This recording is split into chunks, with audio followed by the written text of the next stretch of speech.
Quando duas pessoas acreditam em coisas opostas, provavelmente uma estará errada. Este é o início do princípio, ou do subprincípio neste caso, aprecie a arte da divergência ponderada. E esta frase é muito interessante porque ele começa logo por abrir este subprincípio com esta ideia de que se duas pessoas acreditam em coisas opostas, provavelmente uma estará errada. A minha dificuldade com o provavelmente é que das duas uma. Das duas uma. E uma está errada. Mas qual é que está certa? E a minha dificuldade com isto tem que ver com uma das coisas que eu depois comecei para aqui a anotar, que é, mas afinal o que é verdade? Porque se nós de facto temos uma desavença, ou temos uma opinião contrária, ou temos um confronto de ideias, como é que nós chegamos à conclusão do que é verdade? E na verdade, eu não sei se nós temos que chegar a uma conclusão do que é verdade. Tu disseste, e muito bem, na apresentação do livro do Ray Dalio, que nós fizemos ainda há muito poucos dias, que se calhar a verdade não existe. Pelo que eu percebi daquilo que tu disseste, se calhar a verdade não existe. Isto é, não existe uma verdade empírica, não existe uma verdade total. Neste momento, o que é verdade para mim é A. E o que neste momento é verdade para ti é B. Então, se calhar não tem a ver muito com o que é realmente verdade no final do dia, porque nós de facto não sabemos, mas o que é que, ainda assim, nós podemos acreditar em conjunto, de forma respeitosa, que verdade, A ou B, é que nós vamos animar. Quase como se fosse um consenso de, ok, se calhar o caminho é A ou B, mas vamos então experimentar um caminho A, porque os dois decidimos que íamos experimentar um caminho A ou B. Portanto, eu não tenho a certeza se é realmente procurar o que é verdade, ou se é procurar um commitment por um A ou por um B. E acho que tem mais a ver com procurar um commitment por A ou por B, porque a partir do momento em que tu procuras um commitment em conjunto por A ou por B, procuras um commitment para todo o abecedário. Não tem a ver com o que é verdade, mas quando tu fazes um commitment de, olha, vamos então experimentar o A, e nós os dois queremos experimentar o A, é quase como se estivéssemos a dizer, olha, até pode não ser o A, até pode não ser o B, mas estamos disponíveis e com a responsabilidade de que queremos experimentar o A, B, C, D, E, nananana. Eu acho que essa é a única maneira de duas pessoas fazerem alguma coisa em conjunto, de trabalharem alguma coisa em conjunto. Há uma expressão que eu acho que nós em vários momentos já tocámos algo do género, que é quando numa conversa alguém diz então está bem, eu fico com a minha verdade, tu ficas com a tua. E isto provavelmente não é consciente a este ponto, mas na verdade aquilo que se está a fazer neste caso é a impossibilitar a possibilidade de chegar a uma verdade comum, de chegar a um ponto onde ambos assumimos ou concordamos que certas coisas são princípios ou são regras para nós, ou que são entre elas que nos balizamos. Não é? De facto, eu disse isso no lançamento, eu não me lembro exatamente em que momento, mas eu acho isso, acho que as verdades de ontem são inverdades hoje. Ao longo da história, uma data de verdades na ciência hoje não são verdade, não é? Desde a Terra girar à volta do Sol, ou o Sol à volta da Terra, desde o Plutão ser um planeta ou não ser um planeta, que hoje continua assim uma certa nuvem de dúvida se esse não é, afinal é só uma nuvem de gás, afinal é só uma coisa líquida. Mas em algum momento, quando alguém publicou algum livro sobre ciência, teve que decidir se incluía Plutão ou não como planeta. Então, tiveram que chegar a uma verdade. E transmitiram-no como uma verdade. Se calhar é só uma crença, mas transmitiram aquilo como uma verdade. E eu acho que entre duas pessoas, ou entre um grupo de pessoas, tem que haver uma capacidade de chegar a verdades para eles, que podem ou não ser verdades absolutas ou eternas. Isto são uma data de conceitos em cima uns dos outros, mas se calhar as verdades não são eternas, mas se calhar as verdades existem. Então deixa-me adicionar aí uma coisinha. Existe um livro que eu gosto muito de um senhor indiano que se chama Krishnamurti, que publica muitos livros, e um dos livros que ele tem especificamente é falar sobre liberdade. E uma das coisas que ele diz no livro é a partir do momento em que tu materializas o que quer que seja enquanto ideia e que tu achas que é verdade, ela deixa de o ser. A partir do momento em que tu pensas numa verdade ou que tu dizes uma verdade tua, ela deixa de o ser, porque passa a ser uma crença. E este conceito é muito interessante Porque na verdade, parece que nós quando dizemos uma verdade, nós de facto nós não estamos focados ou atentos à verdade. Nós estamos focados e a tentar garantir que aquilo continua a ser verdade, para nós não perdermos a razão. E que nos é útil. E que nos é útil. E que nos ampara. E que nos dá segurança. Sim. Então nós agarramos não à verdade, mas à segurança de pensar que sabemos alguma coisa. É para podermos jogar futebol num campo que tem limites, não é? Porque senão tu jogas futebol e vais fintar eternamente para o lado esquerdo. Não vais para lado nenhum. Mas tu tens que meter limites no campo, não é? Agora, esses limites serão princípios, ou regras? Eu acho que são úteis para princípios. Eu não sei se são só princípios, se são regras, se estabelecemos regras, mas se calhar há um momento em que estabelecer regras é parecido com princípios. Eu acho que a origem de um e de outro tem motivações diferentes, mas eu acho que princípios são mais ou menos, ou funcionam muitas vezes como regras. Regras parece uma coisa um bocadinho menos inteligente, porque regras não contemplam especificidades e princípios provavelmente contemplam. Princípios diria que contemplam exceções à regra. Lá está, olha, e agora sem dar muito conta, inclui a regra na frase dos princípios, portanto acho que ficou explicado. Eu acho que princípios funcionam com exceções à regra, por causa da sua motivação de evolução. Enquanto que regras são coisas, eu vou ser bruto, regras são coisas estúpidas. São coisas que em certos momentos não funcionam, porque não contemplam a exceção, nem a especificidade, nem a necessidade específica. E princípios contemplam porque são um princípio, mas são flexíveis em certa medida entre um grupo de acordo, não é? Porque acho que é preciso um acordo. Eu não posso dizer que tenho os meus princípios para o mundo ou para o meu país e que agora eu aplico-os ao meu país. Sim. Que isso é um bocado uma ditadura, não é? Sim. Portanto, e nessa ideia de acordo surge, no meu caso, um princípio que eu gosto muito de animar, que não está no livro, não está desta forma no livro, que é que eu encontrei isto num sítio qualquer, acho que foi com o Stephen Covey, em que ele tinha também um princípio, ele referia que tinha este princípio, e o primeiro princípio da comunicação para ele era primeiro compreender e depois ser compreendido. sim. Primeiro compreender e depois ser compreendido. Mas não é só ouvir, não é só achar que compreendeu, não é só achar que compreendeu para esperar a sua vez para falar. Não, é compreender com o corpo todo. É compreender de uma forma empática, é compreender que eu percebi as palavras e a lógica por trás das tuas palavras, mas eu também consegui ter a habilidade de me colocar do teu lado, da tua perspectiva, numa junção com os meus blind spots, para perceber exatamente que eu compreendi aquilo. Porque até às vezes, eu, pelo menos no meu caso, consigo ter uma verdade e nós estamos a discutir e estamos a confrontar a verdade A com a verdade B e eu estou com a minha ideia de verdade B e se eu tiver esta postura, que até é um dos princípios dele, tenha uma abertura de espírito radical e seja radicalmente transparente, se eu tiver esta abertura de espírito radical, ainda antes de ele acabar a verdade, ainda antes de tu acabares a verdade A, já eu percebi que a minha verdade B era uma grande treta. Às vezes basta tu começares pelo blind spot. Se ninguém se ouviu entre si, mas se calha da outra pessoa começar com um momento em que as primeiras frases incluem um blind spot que tu não tinhas refletido, ou uma variável que tu não tinhas considerado, de repente tu ias começar um debate e tu percebes, não, isto não vai ser um debate, isto vai ser já percebi que estava errado e agora vamos partir daqui. Brilhante. Porque eu arrogantemente me prendi a esta verdade de que o que te faz mudar de ideias são o conhecimento de informação dos teus blind spots.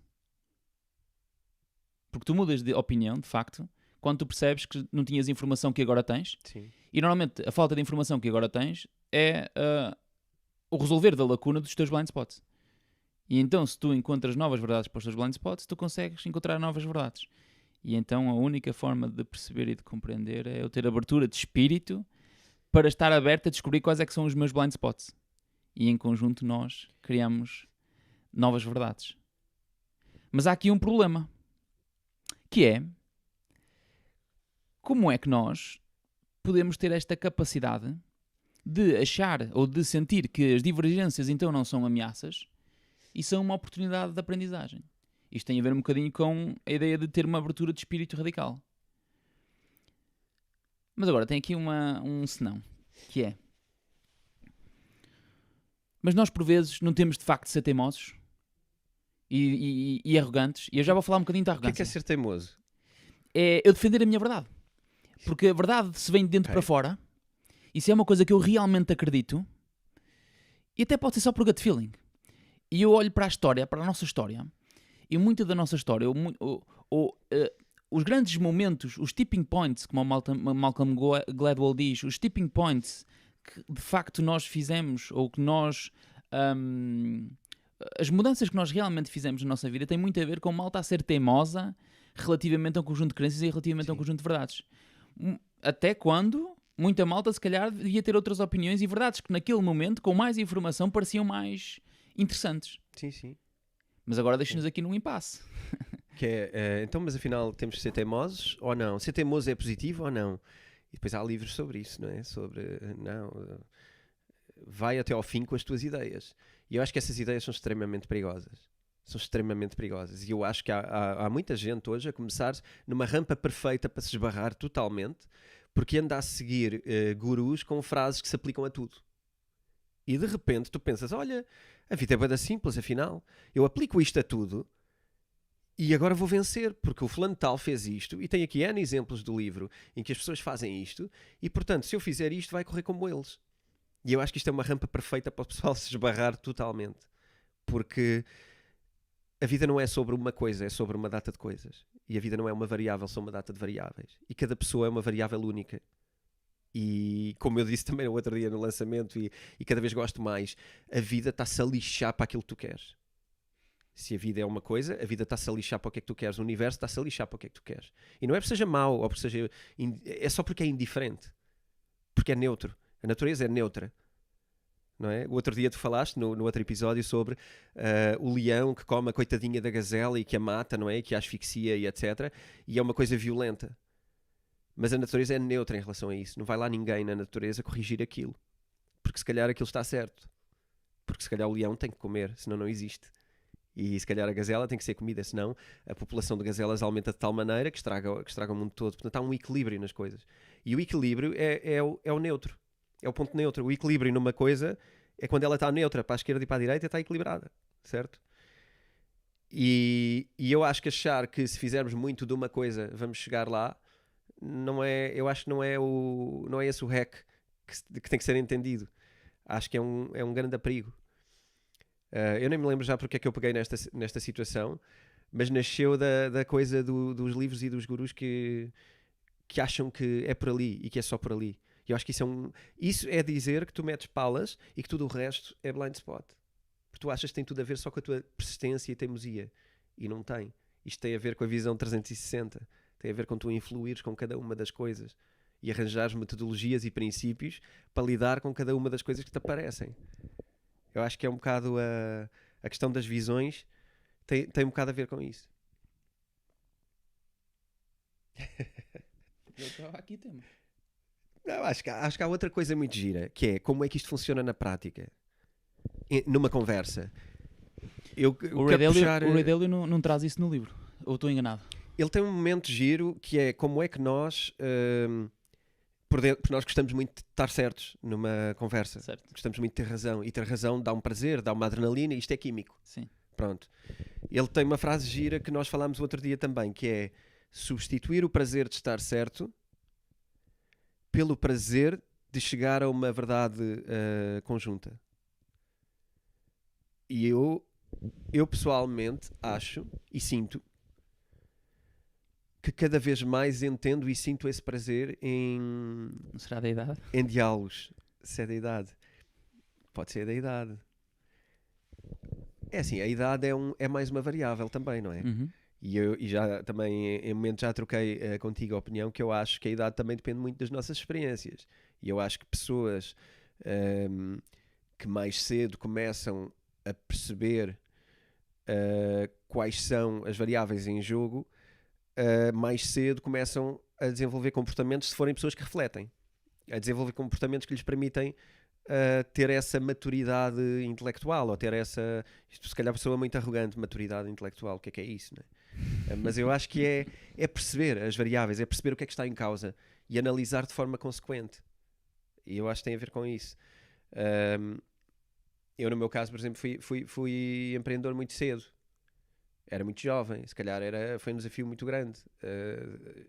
Perceber estas coisas para a idade é difícil porque tu tiveste pouco tempo para lidar com essa verdade e tiveste pouco tempo para te expor ao mundo empresarial e tiveste pouco tempo para inventar dinâmicas para equipas, porque não tinhas equipas, não é?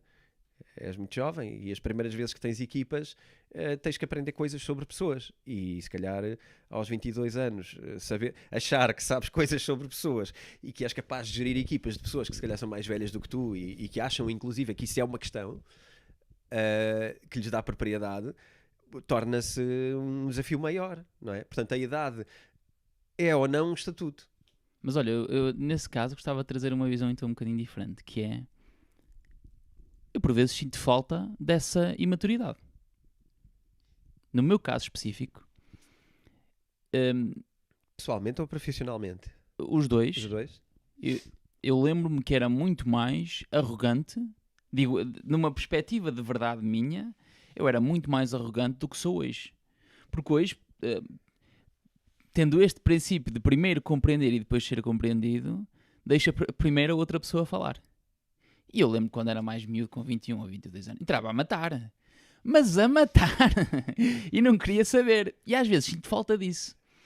Eu às vezes sinto falta de que, ok, isto faz sentido e eu acho que o resultado dos princípios que tu tens depois acaba também por trazer uma qualidade para as verdades que tu queres e para a qualidade da vida que tu queres. Mas a verdade é que eu também sinto falta desse confronto, dessa ginástica, dessa energia. E tu falaste em equilíbrio e eu gostava de colocar um bocadinho isso em causa, que é... E eu tenho uma dificuldade com aquilo que tu acabaste de dizer há pouco, que é com o equilíbrio. Eu também não sei se isso é uma verdade. Eu de facto não sei se nós realmente precisamos do equilíbrio. Pela natureza, e como o Ray Dalio nos diz, e que menciona aqui, de facto, quando nós constatamos a natureza, nós conseguimos perceber estas leis universais e estes princípios universais. Agora, é quando tu sais de equilíbrio que tu mais aprendes. E o que eu sinto é, ainda agora estava a falar que eu sinto falta de quando eu era miúdo entrar numa sala e de uma forma muito arrogante e achar que pintava e lançava canas, apanhava as canas e fazia um monte de coisas, e que hoje tenho esta postura mais, se calhar old style, conservadora, mais, até arrogantemente parece mais intelectual. É um ancião. Mas a verdade é que aquele desequilíbrio fez com que muitas das pessoas com quem eu hoje trabalho tivessem uma opinião diferente, e é por isso que se calhar nós hoje trabalhamos em conjunto. E eu posso dizer, eu naquela altura estava em desequilíbrio ou é agora que eu estou em desequilíbrio? E a minha dificuldade com o equilíbrio é essa, que é, eu sinto que tu precisas muitas vezes de estar num equilíbrio, eu sinto que muitas vezes tu precisas estar fora de equilíbrio e quase como se fosse uma capacidade de balançar entre... Eu neste momento sei que preciso de estar mais young, sei que preciso estar no modo... Se eu estou a apresentar a uma plateia de 1000 pessoas, eu preciso estar no modo... Repara, ainda agora eu entrei aqui hoje de manhã e estava mais calmo, estava mais... Estava não era num ponto de equilíbrio, mas estava numa fase, numa fase mais calma e numa fase mais agressiva. E estava muito mais calmo. E agora estou numa fase muito mais agressiva, seja o que isso for. Não é importante para agora. Mas a verdade é que tu, quando estás aqui, tu não podes estar assim tão calmo, não podes estar tão introspectivo e se calhar tão calado. Porque nós estamos a gravar, porque nós estamos a conversar, porque nós estamos a confrontar ideias. E então tu nesse momento não estás num ponto de equilíbrio e é quase como se estivesses a balançar, quase um pêndulo, de vou a um extremo e falo aquilo que penso e falo aquilo que digo, e depois vou a outro extremo de faço um back e digo, ok, agora estou disponível para escutar. E escuto com o corpo todo. E depois, novamente e novamente. E eu, portanto, não tenho a certeza se nós temos que estar nesse ponto de equilíbrio. Deixa-me esmiuçar o equilíbrio um bocadinho só. E não é preciso muito, nem queria alongar muito. Esmiuçar o equilíbrio neste caso é dizer, é onde tu regressas e onde estás confortável. Mas é óbvio que não é onde tu aprendes. Tu não aprendes em equilíbrio. Tu aprendes no desconfortável. Não é que não possas aprender em equilíbrio, mas aprendes mais nos desequilíbrios. Concordo plenamente com o que tu disseste. Eu não acho que a vida seja para ser um equilíbrio. Ok. Acho... Retificação aceita. Exatamente. Eu acho que o equilíbrio é onde tu regressas porque é algum conforto e é onde faz sentido. É onde tu estás a ser uma pessoa ponderada, é onde tu és razoável, mas tu não tens que ser sempre razoável. Ok? Tem mais a ver com esta coisa do regressar. Porque os desequilíbrios de facto, e as quedas e etc., sabemos e concordamos já em vários momentos que de facto as aprendizagens em momentos de desequilíbrio e em momentos de dor são maiores, desde que se adiciona tal reflexão, não é? E nós temos uma conversa longa sobre a reflexão e aprendizagem na tomada de decisão, quando falamos disso. Então poderias considerar que relativamente ao equilíbrio nós também deveríamos ter uma posição de divergência ponderada com o equilíbrio? Nós, na nossa conversa? Sim, nós estamos a falar de divergência ponderada, não é? Eu acho que acabámos de fazer um exercício onde começámos da discórdia e agora detalhámos num nível inferior, esmiuçámos, fomos mais a fundo no que é que eu afinal queria dizer de facto com o equilíbrio. Tu aceitaste a correção que eu fiz, aceito a correção e acho não lhe chamo correção, prefiro chamar-lhe detalhe, tipo, detalhei melhor o que é que eu queria dizer com estarmos em equilíbrio e a natureza ser equilíbrio. Tu concordaste com isso e provavelmente estabelecemos aqui não digo um princípio, mas estabelecemos aqui uma concórdia no final. Tínhamos uma divergência ponderada, fomos capazes de ouvir um ao outro com algumas regras, provavelmente que sabemos, mas que não combinámos, não é? E chegámos a uma coisa que eu acho que ambos podemos estabelecer como verdade. O equilíbrio deve existir, e existe o equilíbrio, e o que é que ele significa, mas que é útil também o desequilíbrio. E ficou, não sei se ficou uma regra, mas ficou alguma coisa que os dois aceitamos como verdade. Acho que fica um princípio. Acho que pode ficar um princípio. E esse princípio, resumindo aquilo que tu disseste, tem a ver com termos uma abertura de espírito radical para ouvirmos e para debatermos as nossas ideias. E depois tentamos primeiro compreender e depois ser compreendidos, e às vezes temos que nos explicar sobre momentos, e neste caso o equilíbrio foi, olha, deixa-me explicar um bocadinho melhor o que é que eu entendo de equilíbrio para nós podermos chegar a algum lado. E depois acho que tem muito a ver com nós não estamos a discutir, estamos a explorar com abertura o que é ou não verdade. Com uma coisa gira que é um medo genuíno de não saber a verdade. Verdade. Tanto tu como eu temos uma curiosidade grande por descobrir mais do que aquilo que nós achamos que é verdade. Ou seja, não me basta ter a minha verdade, eu quero também perceber um bocadinho a tua verdade e perceber se há mais alguma verdade para além da minha. Há mais alguma coisa para além daquilo que eu acredito.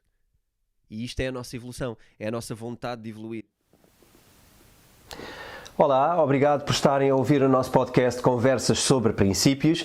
É um podcast focado na obra Princípios do Rei Dálio, onde vamos estar a colocar à luz da nossa experiência e à luz das nossas interpretações aquilo que são os temas dos princípios sobre a vida e os princípios sobre trabalho.